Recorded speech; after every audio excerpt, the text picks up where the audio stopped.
Hello बच्चों, आदर्श की पाठशाला में फिर से आपका स्वागत है। आज हम लोग 11.1 का क्वेश्चन नंबर 3 देखेंगे कि किस प्रकार से ये रचना बन रही है। पिछली कक्षा में हमने 11.1 के क्वेश्चन नंबर 1 और 2 दोनों का बनाए थे रचना।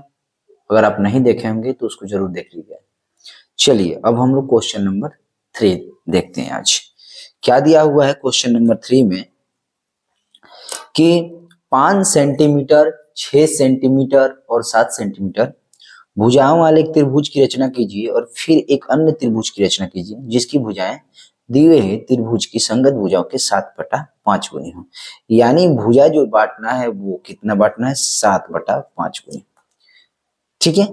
और क्या है, 5 सेंटीमीटर, 6 सेंटीमीटर, 7 सेंटीमीटर। सबसे पहले हम क्या करेंगे, हम पहले ही बताए थे कि हम जब भी एक अन्य त्रिभुज की रचना करेंगे तो इस पर खास ध्यान देंगे कि ये है क्या।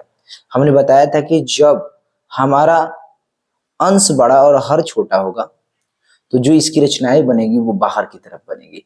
यानी जो भी आपका दिया हुआ त्रिभुज है उसकी जो समांतर बनने वाली जो त्रिभुज होगी वो बाहर की तरफ भुजाएं लेकर बनाएगी।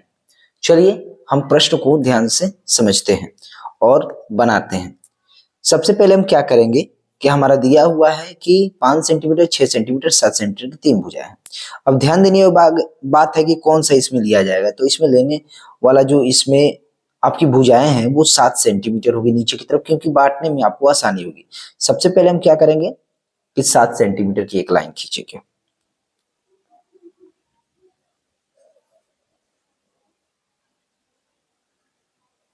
सात सेंटीमीटर की एक लाइन हमने खींच ली। अब क्या बोल रहा है जी कि 5 सेंटीमीटर, 6 सेंटीमीटर, 7 सेंटीमीटर की भुजाएं हैं। तो हम क्या करेंगे, इसको मान लेंगे बी और इसको मान लेंगे हम क्या, सी। और ये कितने का है जी, 7 सेंटीमीटर, 7 सेंटीमीटर लिख लेंगे। अब 5 सेंटीमीटर और 6 सेंटीमीटर, हम बी से 5 सेंटीमीटर की लंबाई माप कर ऊपर की तरफ चाप को काटेंगे 5 सेंटीमीटर। हमने पहले ही बताया था कि चाप किस प्रकार से लेना है। ये 0 वाला पॉइंट पर लोहा वाला हिस्सा रखना है और 5 पर आपका पेंसिल वाले हिस्से को रखना है। हम मापते हैं।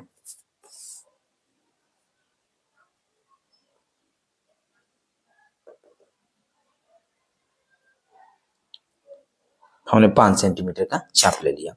अब बी पॉइंट पर रखेंगे और रखकर ऊपर की तरफ काटेंगे। अब ये नहीं पता है कि ये कितना होगा। अब कहाँ इधर से भुजाएं जाकर मिलेगी कुछ भी पता नहीं, बस हमने एक लेंथ माप लिया। उसके बाद हम क्या करेंगे, उसके बाद हम सी से 6 सेंटीमीटर का चाप लेंगे, 6 सेंटीमीटर का। चलिए ध्यान दीजिएगा।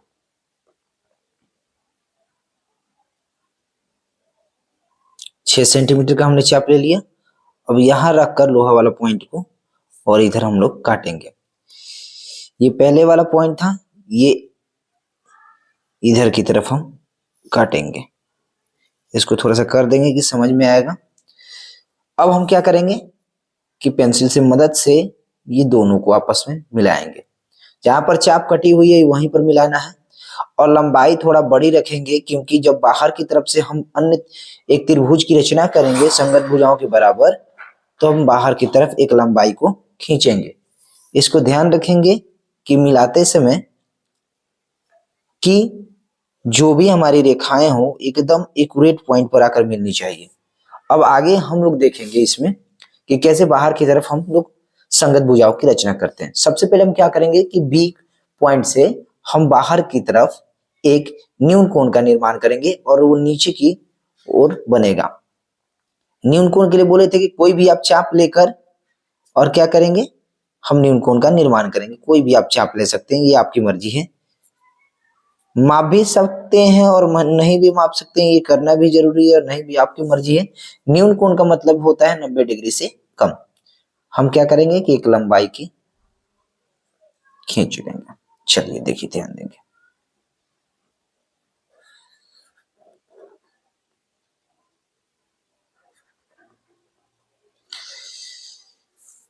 ये जो न्यून कोण से नीचे गई हुई रेखा है इसको बराबर खंडों में बांटना है। उसका भी हमने पहले बताया था कि आपको कोई भी एक चाप लेकर क्या करना है कि बराबर हिस्सों में, कितने हिस्से में बांटना है, 7 हिस्से में। सबसे पहले हम रखेंगे इसको यहां पर और रखकर काटेंगे। 1 पॉइंट, 2 पॉइंट, 3, 4, 5, 6 और ये 7 पॉइंट। हमने 7 पॉइंट का निर्माण किया। इसका नामकरण कर देंगे। नामकरण क्या होगा? B1, B2, B3, B4, B5, B6 और B7। अब हमको करना क्या है कि B5 को मिलाना है C पॉइंट से। क्यों? क्योंकि 7/5 गुनी है, तो हम पहले ही बोलेंगे कि बाहर की तरफ बनेगा, एक लंबा रेखा खींचेंगे जो B7 से मैच करते हुए ऊपर की तरफ बनेगा। तो सबसे पहले हम क्या करेंगे, B5 को हम मिलाएंगे किससे? C पॉइंट से। हमने C पॉइंट से मिला लिया। अब यहीं से मेन काम शुरू होता है। हम क्या करेंगे, एक इस लाइन को बड़ा करेंगे सबसे पहले, अब मेन काम शुरू करने के लिए इसमें।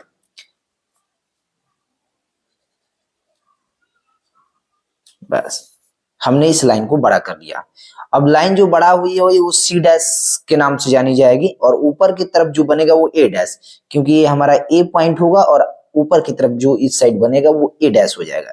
तो सबसे पहले ये पता करते हैं कि ये कितने एंगल पर झुकेगी और जाकर मिलेगी। तो सबसे पहले हम क्या बोले थे कि आप सबसे पहले करना क्या है कि आपको जितना ये लिए हैं उसी के अनुसार आपको रखकर यहाँ पर इसका चाप ड्रॉ करना है बस। और यहीं पर B7 पर भी रखकर वही काम करना है जो आपने B5 पे किया था। अब इसमें क्या है मेन काम, इसको मापना है, इसके लेंथ को, तभी हम झुकाव को पता कर सकते हैं कि कितना पर झुका हुआ है। हम सबसे पहले क्या करेंगे, इसके लेंथ को मापेंगे। हमने माप लिया।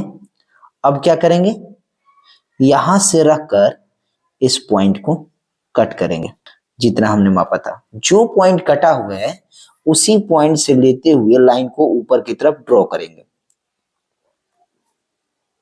हमने लाइन को ड्रॉ कर लिया, एकदम एक्यूरेट लाइन ड्रॉ किए हैं। देखिए जितना एंगल इसका झुका हुआ है उतना ही एंगल इसका है। इसका कहने का मतलब क्या है कि जितना इसका एंगल झुका हुआ है उतना ही इसका एंगल झुका होना चाहिए। तो इसको भी एक बार क्या करेंगे हम लोग इसका एक बार चाप काटेंगे, जितना भी एंगल बन रहा है इसका कर लिए, और जो यहाँ पर किए उतना ही यहाँ पर भी करना है। अब इसकी मापेंगे कि एंगल कितना है। मापने के लिए लोहा वाला हिस्सा यहाँ और ये वाले हिस्से को यहाँ रखेंगे, एकदम एक्यूरेट पॉइंट है। अब क्या करेंगे, इसको रखेंगे यहाँ पर और काट देंगे यहाँ पर। अब इस पॉइंट से हम ऊपर की तरफ मिलाएंगे। खास ध्यान रखेंगे कि आपकी गलतियां नहीं होनी चाहिए। और हमने इसको मिला दिया। ये आपका बन गया C डैश और ये बन गया क्या जी आपका A डैश।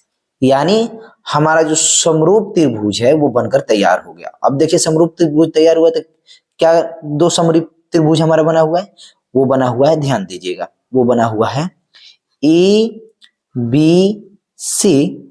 त्रिभुज ABC समरूप है त्रिभुज A डैश B और C डैश।